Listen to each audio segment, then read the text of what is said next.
Кемергока-Идаров, Пшишхо, в скобках великий князь Кабарды, со второй половины 50-х годов XVI века по 1570 год. Инициатор первого кабардинского посольства в Москву в 1557 году.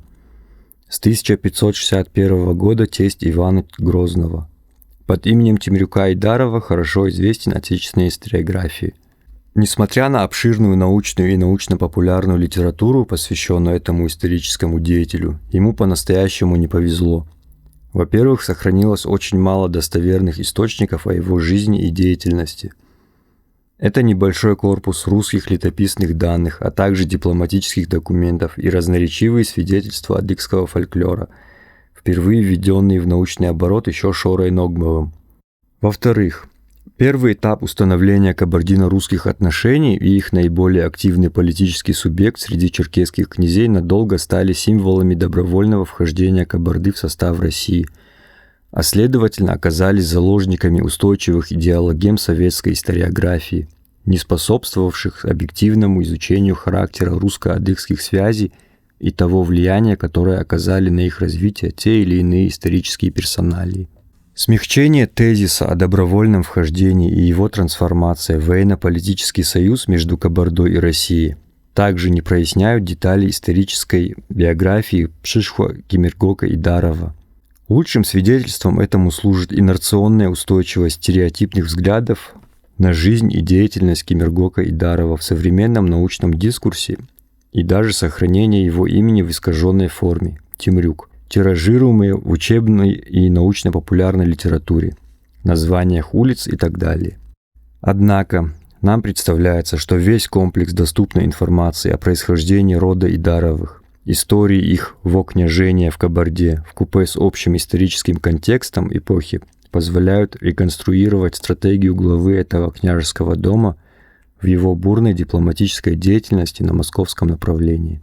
В одной из статей мы подробно касались вопросов, связанных с проблемой происхождения Кемергока-Идарова и его последующего переименования в Темрюка. Идаровы являлись четвертым поколением той части инолидов, которые княжили в Кабарде, а Кемергока возглавлял патронимию после смерти отца, как старший из 5 братьев. Жизнь и деятельность братьев Идаровых охватывает вторую половину XVI века. По русским письменным источникам в разное время Пшишхо Кабарды становились Кемергока, Биту и Канбулат Идаровы. Кроме них в Кабарде сформировались княжеские фамилии Кайтукиных, Таластановых, Джиляхстановых, а также отрасль инолидов Каноковых, которые отделились от кабардинцев и основали самостоятельное владение без слонений позднее 40-х годов XVI века. В остальных княжеских владениях Черкесии, Жене, Кемергой, также происходили процессы формирования самостоятельных владетельных домов и дробления крупных государственно-политических образований на феодальные уделы. Уже в 40-х годах XVI века как отдельное княжество упоминается Хатукай, который ранее составлял часть Кемергоя. Возникает хигакское владение. Первая половина XVI века характеризуется для княжеской Черкесии упадком и без того слабого института центральной политической власти.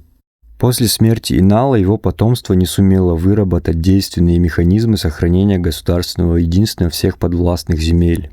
С умножением числа инолидов архаичный порядок наследствования высшей политической власти не от отца к сыну, а к старшим в роду превратил княжескую Черкесию в конгломерат феодальных владений, политически связанных лишь общностью происхождения правящей династии. По-видимому, старшей линией в роду Инала были кемергоевские Болотоковы.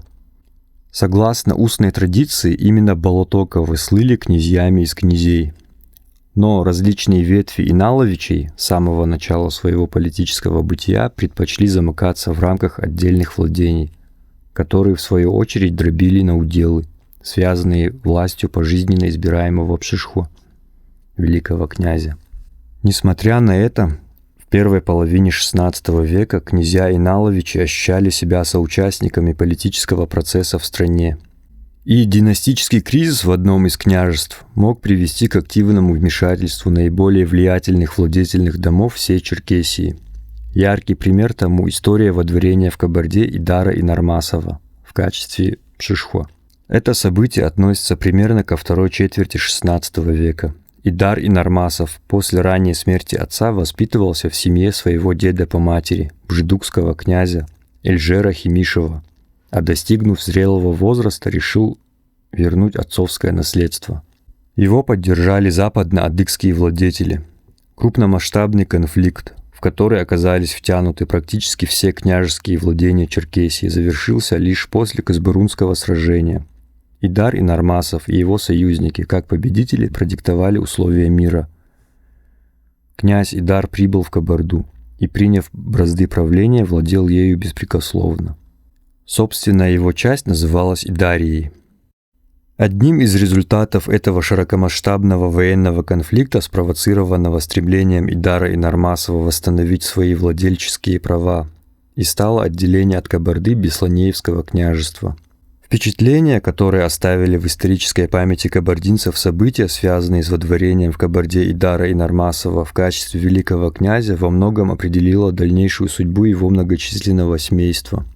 Род Идаровых так и не смог преодолеть негативное впечатление, связанное с их новоприобретенным статусом и политическими амбициями.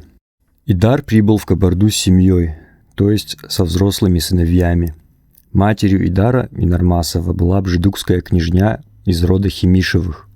Песня о Казбырунском сражении именует его, кроме того, воспитанником Эльжера Химишева. Кимергока Идаров, дословно в переводе Кимергока значит Кимергоевский сын.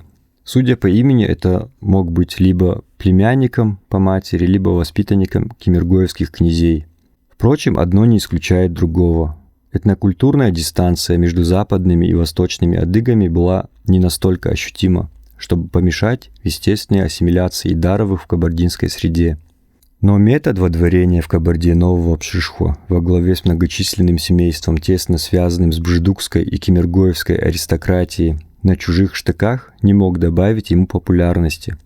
По одной из родословных Идар даже погиб насильственной смертью, а у Инармаса дети убиты. Со смертью Идара Инармасова соперничество его наследников с другими княжескими домами Кабарды закономерно обострилось. Пшаапшока и Асланбек Кайтукины, Тепсорука Таластанов хорошо известны русским источникам как активные конкуренты Кимергока Идарова в борьбе за власть и политическое влияние в Кабарде в 50-60-х годах. Семейство Идаровых было многочисленно. Идар имел возможность оценить горечь своего одиночества, ведь он был вдовий сын, единственный наследник своего отца. У самого Идара было 5 сыновей. В Кабарду он попал зрелым мужем, достигшим возраста, позволяющего претендовать на старшинство среди братьев-князей Иналовичей. Значит, все Идаровы родились и выросли за пределами Кабарды. Следовательно, они имели прекрасные династические, аталыческие, личные связи в Западной Черкесии, но испытывали острый дефицит психологической легитимности в Кабарде. В первую очередь среди политического класса княжества Пшиорков, которые до поражения в Казбырунском сражении не желали делиться властью с вдовьим сыном и его потомками. После смерти Идара Кимергока, как новый глава Идаровых и Идарея, оказался в сложном положении. Крайняя напряженность отношений между Идаровыми с одной стороны и Кайтукиными и Таластановыми с другой, несомненно. Между этими фамилиями лежала неотомщенная кровь и непримиримые противоречия, претензии на верховную власть в Кабарде. Вплоть до установления прочных кабардино-русских отношений и появления целого корпуса русских письменных источников о Черкесии, мы вынуждены опираться на фрагментарные данные и адыгский фольклор в анализе событий и оценке деятельности Идаровых в Кабарде. Она выглядит крайне неоднозначно. Во-первых, адыгский фольклор упоминает Идаровых, Канбулата и Биту как организаторов и активных участников предательского убийства Андемиркана, идеального рыцаря черкесского средневековья. Место действия – у слияния рек Черек и Хеу, то есть территория исторического Идарея. Также явно свидетельствует против Идаровых и их лидера. Андемиркан – знаковая фигура черкесской истории, идеальный рыцарь, князь-бастард, участник Бахчисарайского похода, взятие Астрахани в 1532 году и всех масштабных военно-политических событий 20-40-х годов XVI века. Андемиркан практически всегда упоминается вместе с Бесланом и Таластаном Жинхотовыми, как их боевой соратник, а иногда антагонист, превосходящий мужеством и силой своих собратьев-князей с незапятнанной родословной. С его смертью заканчивается великая эпоха черкесской реконкисты Центрального Предкавказья. Предательское убийство Андемиркана лежит несмываемым пятном на репутации Идаровых, в том числе и их лидера Кемергока, хотя он не принимал в нем непосредственного участия. Во всяком случае, адыгский фольклор об этом не упоминает. Еще раз в истории Кабарды первой половины XVI века Идаровы упоминаются в связи с походом крымского хана Сахиб-Гирея. Согласно рассказу татарского хрониста Римал-Хаджи, в Крым приехал кабардинский князь Элбазду с просьбой помочь против своего двоюродного брата. В описываемое время, 1545 год, среди кабардинских князей был только один Элбазду, один из младших сыновей Кемергока Идарова. Подробности внутриполитической борьбы в Кабарде, опираясь на данные татарского хрониста, выяснить невозможно. По приглашению Элбазду Идарова Сахиб-Гирей собрал 60-70 тысяч воинов и через Азов степями двинулся в Кабарду. В районе Пятигорья на реке Малка крымская армия последовательно разгромила кабардинцев и бжедугов, которые под охраной своих воинов собирали урожай. Любопытно упоминание людей племени Буждук в этих событиях. Их ежегодные, судя по данным татарского хрониста, появления в Кабарде для сева и сбора урожая, возможно, были формой оплаты Идаровыми заслуг бжедугов в Казбурунском сражении, а также способом прочно интегрировать в кабардинское княжество хотя бы часть своих наиболее лояльных западно-черкесских союзников. Тем подлее выглядит роль Элбазду Идарова в крымском походе 1545 года. По сообщению Реммал-Хаджи, только его советы помогли Сахиб-Гирею избежать поражения и разгромить в упорном ночном сражении бжедугов. Дальнейшая судьба Элбазду Идарова не ясна. Он несколько раз мелькает в документах в середине XVI века, но заметной роли в истории Кабарды не играет. Старший из Идаровичей, напротив, становится с середины XVI века знаковой фигурой в истории Кабарды и всей Черкесии. Это связано, во-первых, с переходом Великого княжения в Кабарде к Кемергока Идарову не позднее середины 50-х годов, а во-вторых, с началом эпохи устойчивых русско-черкесских связей, в развитие которых он вложил так много сил. Московское направление черкесской внешней политики открыло первое посольство 1552 года. Инициаторами дипломатической активности, имевшие принципиальные для истории Черкесии последствия, были беслинеевские и абазинские владетели Машук князь Каноков и князь Езбузлуков. Эту инициативу вскоре в 1555 году поддержали женеевские князья. Предметом переговоров, судя по данным русских летописей и общему историческому контексту, были условия заключения широкомасштабного русско-черкесского альянса, направленного против экспансии в Северном Причерноморье и на юге России, Османской империи и Крымского ханства. Отечественная историография традиционно рассматривала кабардинское посольство 1557 года как одно из звеньев дипломатической активности черкесских владетелей на московском направлении. Однако цепь событий, последовавшие после первого адыгского посольства, явно свидетельствует, что в основе дипломатической активности западно-черкесских и кабардинских правителей были совершенно различные по целям и задачам политические стратегии. Период сближения Женея и Бесланея с Москвой оказался кратковременным. Женеевские и беслинеевские князья Консауковы и Каноковы искали сильных союзников для борьбы против Османской империи и Крымского ханства. Россия оказалась не заинтересована в активной наступательной политике на южном направлении. После присоединения Астраханского ханства в 1556 году и практически синхронного разорения западными черкесами Темрюка и Тамани, турецких крепостей в устье Кубани, правительство Ивана IV перешло к обороне, а его наступательная активность оказалась переориентирована на запад. В 1558 году началась многолетняя Ливонская война. Бесперспективность русско-черкесского политического союза как средство активного противодействия османско-крымскому военному давлению стала очевидна для западноадыгских владетелей. Они были вынуждены в целях нормализации отношений со своими могущественными и агрессивными соседями признать номинальную зависимость от Крымского ханства. Пшишхуа-Кабарды, Кемергока-Идаров, реализовывал совершенно другую стратегию. Военное давление со стороны Крымского ханства и Османской империи ощущалось в Кабарде не столь остро, как в княжествах Западной Черкесии. Во всяком случае, Кемергока-Идаров обратился к Ивану IV с просьбой о помощи против шамхальства Казикумухского, сильного государственного образования Восточного Кавказа, объединявшего значительную часть Приморского и Нагорного Дагестана. Османско-крымская угроза, как и средства противодействия ей, судя по русским источникам, даже не обсуждались. Обращает на себя внимание и форма организации Первого кабардинского посольства 1557 года. Его возглавил Канклыч Кануков, то есть один из беслинеевских владетелей Каноковых, которые первыми проложили дорогу в столицу русского государства. Возможно, этот факт отражает сохранение близких отношений между Каноковыми и Идаровыми, ведь их отцы были союзниками в Казбарунском сражении. В русских летописях упоминается, что черкесские послы были уполномочены вести переговоры от лица как минимум одного из восточно-грузинских царств – Картлика-Хети. Цитата. «С кабардинскими Черкасы в одной правде и заговоре Иверский князь и вся земля Иверская». Конец цитаты. Еще одно свидетельство неактуальности для посольства 1557 года проблемы противодействия крымской угрозе.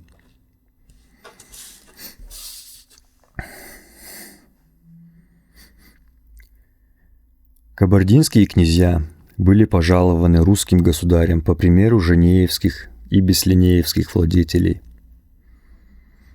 В октябре 1558 года в Москву прибыло очередное кабардинское посольство от лица Пшишхуа-Кемергока-Идарова, которое возглавляли его сыновья Булгайрук и Солтанук.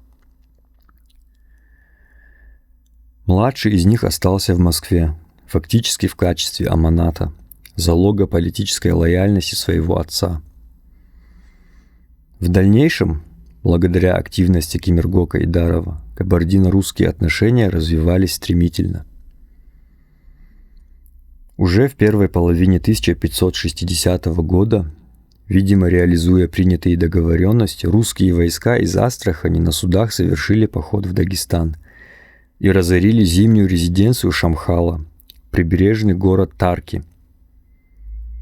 Конечно же, особое значение для укрепления политических связей Кемергока-Идарова с Иваном IV имел династический союз между Пшишхуа-Кабарды и русским царем.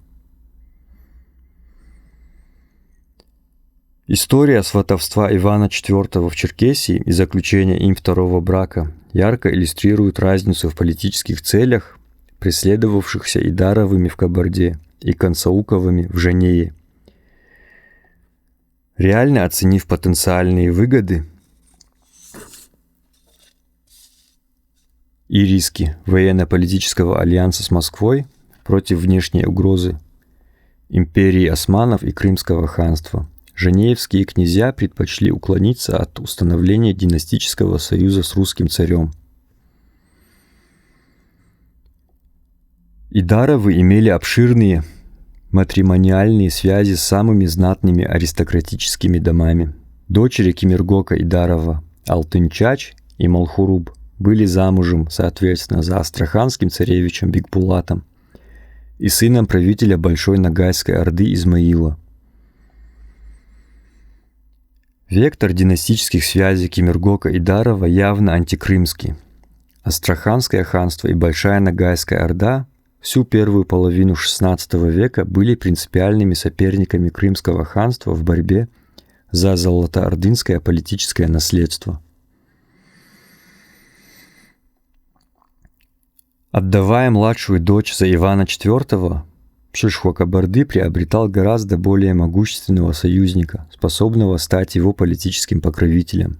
Но вот антикрымская направленность этого нового династического союза далеко не очевидна. В том, что между Московским царством и Крымским ханством были противоречия антагонистического характера, связанные в первую очередь с борьбой за власть над Казанью и Астраханью, древними провинциями Улуса Джучи, сомнений нет. Дальнейшие события заставляют усомниться в другом. В том, что внешнеполитические угрозы Кабардинскому княжеству со стороны могущественных соседей были для Пшишхо-Кабарды Кемергока-Идарова проблемами первостепенной важности, для решения которых он и развивал столь активно отношения с Московским царством. Напротив, значение Ивана IV как сильного союзника оценивалось Кемергока-Идаровым в первую очередь в контексте острых внутриполитических проблем, с которыми столкнулась его фамилия с момента своего водворения в Кабарде.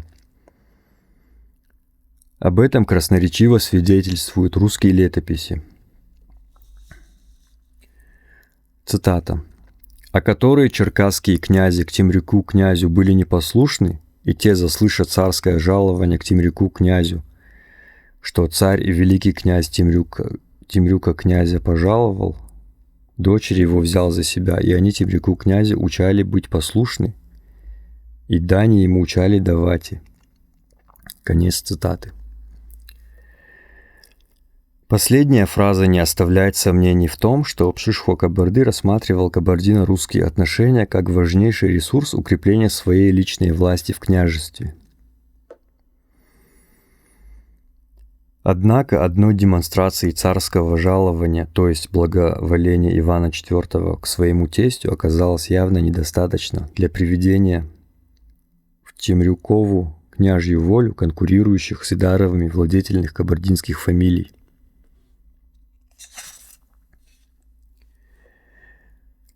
Поэтому практически сразу же московский царь по просьбе Кемергока-Идарова предоставил последнему внушительную военную силу, вооруженную огнестрельным оружием.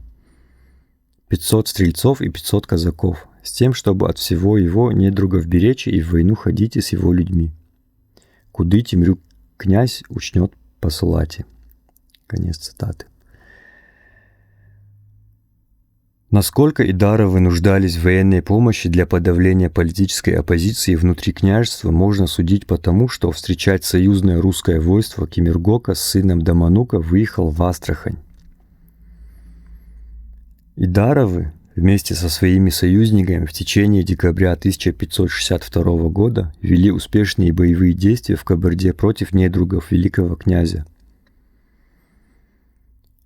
Военно-политический эффект от разгрома, возможно, сильно преувеличенного русскими летописцами Кайтукиных и Толостановых в 1562 году, оказался незначителен. Уже в июне 1565 года в Москву в качестве посла Пшишхо-Кабарды прибыл Мамстрюк, сын Кемергока-Идарова. Вновь последовали жалобы на многие тесноты от Черкас, которые непослушны во всем, и просьбы о прямой военной помощи. Очевидно, речь шла именно о кабардинских Черкасах, так как западные черкесы не находились в сфере властных полномочий Пшишхо-Кабарды, и претензий по поводу их непослушания у него быть не могло. То есть, либо политический класс Кабарды, Пшиворки, отказывался признавать фактически законную власть Пшишхо-Кемергока-Идарова, либо, что более вероятно, последний, опираясь на свои династические связи с Москвой и военный потенциал русского государства, пытался существенно расширить ее рамки. Военная помощь Кемергока-Идарову была вновь незамедлительно оказана. Русские войска, дворянская поместная конница, стрельцы, казаки весной 1566 года прибыли в Кабарду и вместе с войсками Идарея нанесли серьезное поражение политическим противникам Кемергока-Идарова, в первую очередь Пшиапшока Кайтукину. Военные успехи Кемергока-Идарова, опиравшегося на войска своего царственного зятя, не могли делегитимизировать традиционную феодальную конституцию всей княжеской Черкесии и Кабардинского княжества в частности. Она предполагала сохранение баланса сил различных княжеских домов династии инолидов, их формально равные права на титул Пшишхуа, великого князя. Порядок избрания нового верховного правителя всем политическим классам. При этом титул пожизненно избираемого Пшишхуа и связанные с ним властные полномочия переходили в рамках феодального владения от одного княжеского дома к другому. Недостатки социальной организации княжеской Черкесии не могли не осознаваться политическим классом адыгского общества. В периоды максимального обострения внешнеполитических угроз становились особенно очевидны недостатки децентрализованной системы управления адыгских феодальных владений. Обладая сопоставимым с Крымским ханством военным потенциалом, Черкесия в силу феодальной раздробленности оказывалась объектом властных притязаний татарских ханов.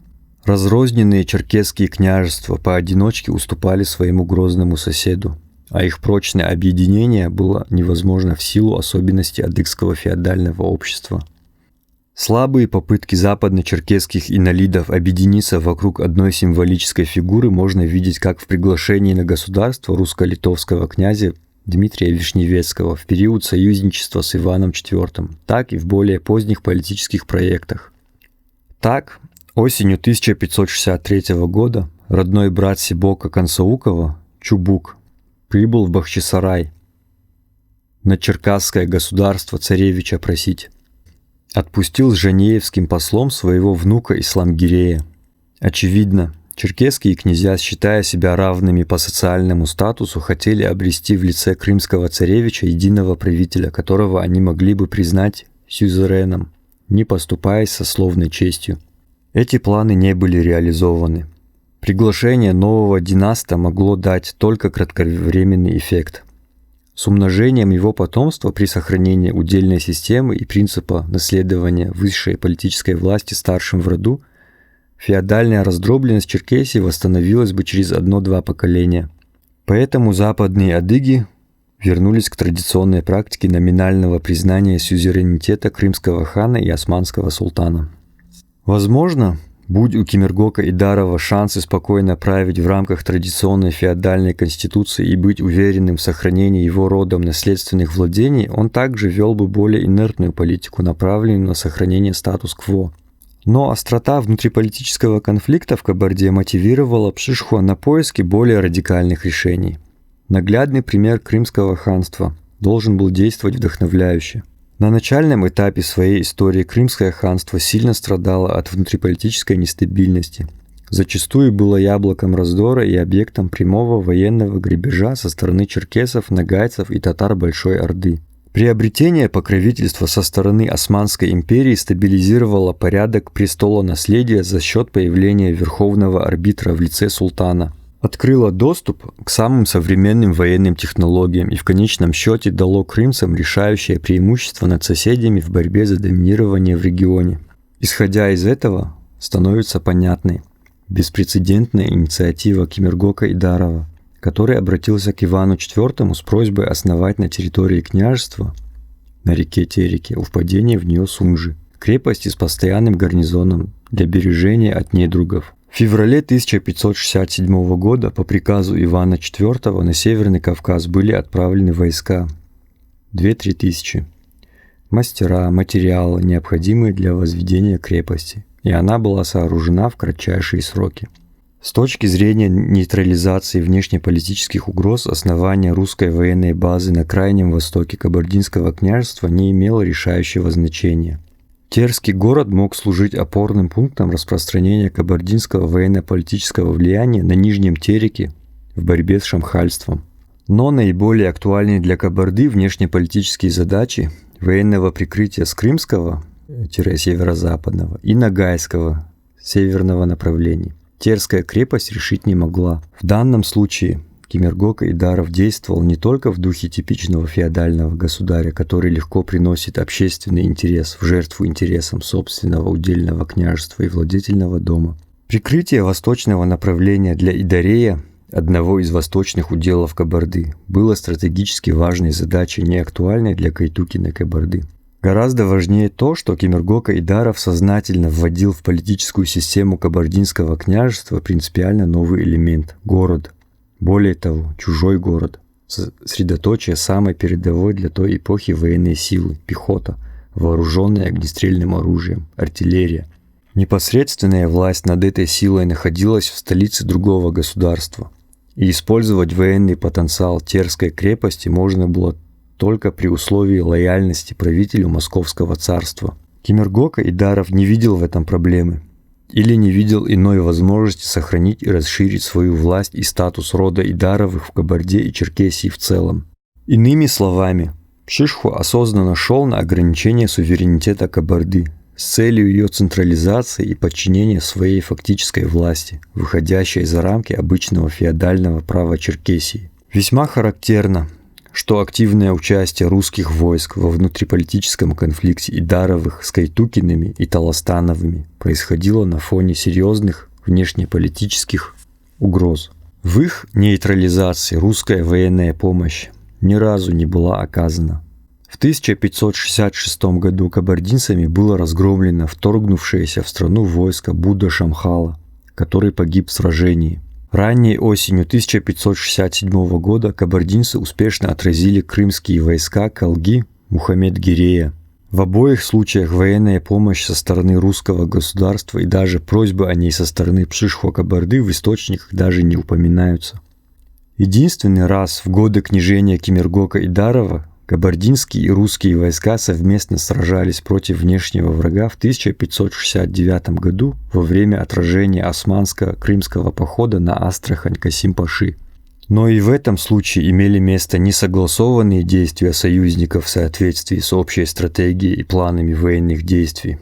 Просто после неудачной осады Астрахани дезорганизованные османско-крымские войска, отступая по Кабардинской дороге через Центральное Предкавказье, подверглись активным атакам со стороны кабардинцев и других черкесов.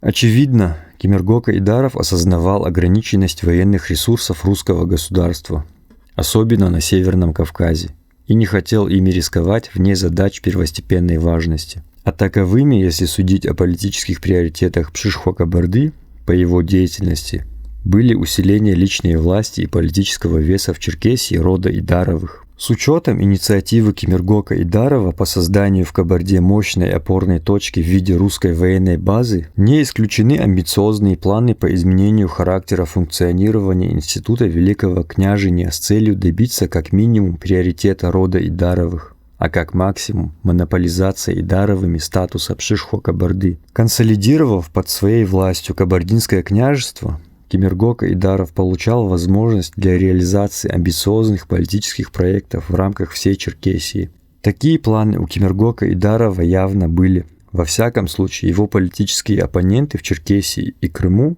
с опаской наблюдали за ростом влияния Кемергока Идарова. Крымские дипломаты прямо обвиняли правительство Ивана IV в том, что русские войска появились в Кабарде для того, чтобы воевать не только против Кайтукиных, но и против Турского, Черкасов и Царевых, Береслановых детей и иных черкас, которые служат Турскому и царю. Дальнейшие события демонстрируют, что опасения крымцев были не беспочвенны. При первой же возможности Кемергока Идаров вмешался во внутриполитическую борьбу западно-черкесских владетелей. Детали событий опять же не ясны из-за скудности источников. Русские летописи датируют весной-летом 1570 года внутренние распри черкесских князей, вмешательство в них крымского царевича Алди-Гирея и его поражение от кемергоевцев. Конфликт приобрел общечеркесский масштаб с вмешательством в него Кемергока Идарова. Шора Ногмов, несколько путаясь в персоналиях, передает фольклорную версию событий. Несмотря на это, фольклорный сюжет Шоры Ногмова во многом совпадает с данными русских летописей. В июле 1570 года на реке Ахупс, близ Тамани, по-видимому Афипс, войско Кемергока Идарова дало бой крымской армии под началом царевича Алди-Гирея. Место действия во второй половине XVI века река Афипс – это приграничнее Кемергоя и Бжедуги с Женеем. Упоминание в летописях о том, что Кемергока Идаров приходил помогать баазыцким черкесам, возможным жидугам, демонстрирует поразительную устойчивость традиционных связей рода Идаровых в Западной Черкесии. Однако, если в Казбурунском сражении этот альянс привел союзников к победе и возвышению Идаровых, то сражение на Ахупсе, несмотря на неясный военный результат, закончилось для семьи Кемергока Идарова катастрофой. Цитата. «Темрюк, да и князь, с бою съехал ранен, а двух сынов Темрюковых, Мамстрюка да Бибирюка, царевич Алдыгерей, на бою взял и привел с собою ко царю в Крым». Конец цитаты. Сыновья Пшишхо-Кабарды позднее были выкуплены из плена и хорошо известны русским источникам последней четверти XVI века.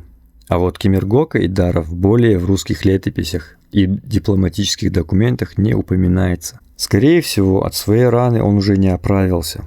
В следующем 1571 году, как известно, крымский хан Давлет-Гирей совершил успешный поход на русские земли и даже сжег Москву. Одним из последствий этого было решение Ивана IV ликвидировать Терский город в Кабарде. Политический проект Кемергока Идарова потерпел фиаско. Его планы по консолидации Кабардинского княжества с опорой на внешние силы оказался нереализуем, во всяком случае при его жизни. Однако политические идеи имеют свойство переживать своих создателей.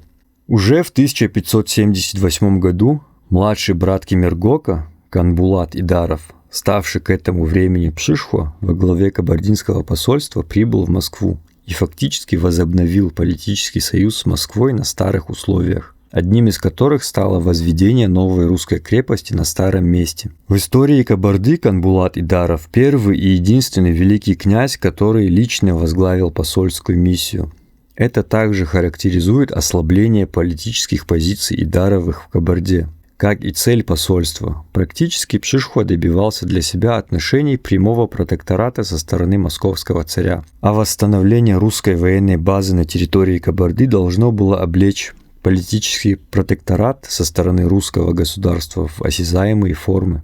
Идаровы долгое время пытались воплотить в жизнь политический проект своего лидера, пожертвовать независимостью Кабарды, утилитарным задачам усиления управляемости кабардинским социумом и поддержания собственного политического доминирования в княжестве.